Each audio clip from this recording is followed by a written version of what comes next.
Έλενα, τι κάνεις εδώ? Τρώω το κρεβατάκι.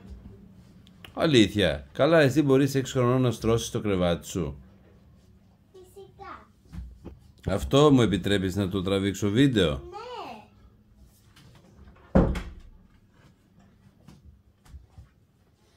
Πού χώνεσαι καλέ εκεί μέσα, πραγματικά?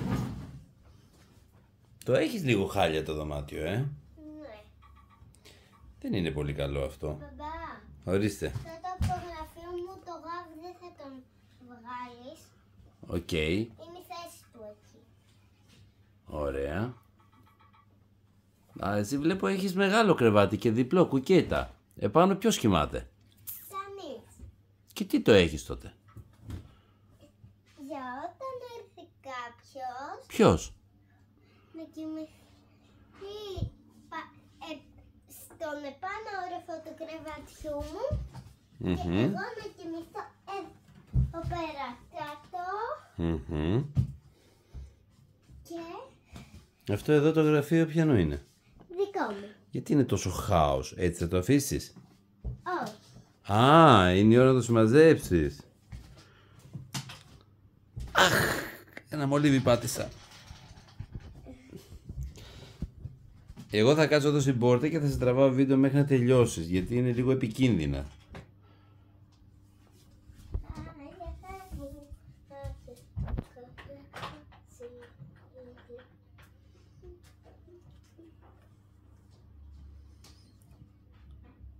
Το παντζούρι το ανοίγεις εσύ?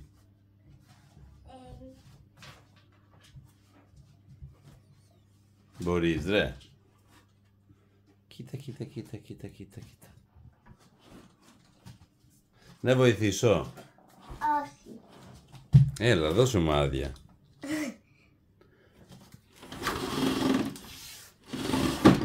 Ευχαριστούμε πολύ. Α, σαν να φώτισε το δωμάτιό σου.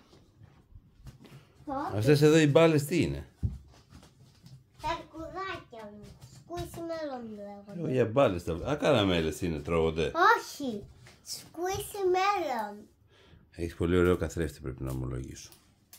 Ναι, το ξέρω.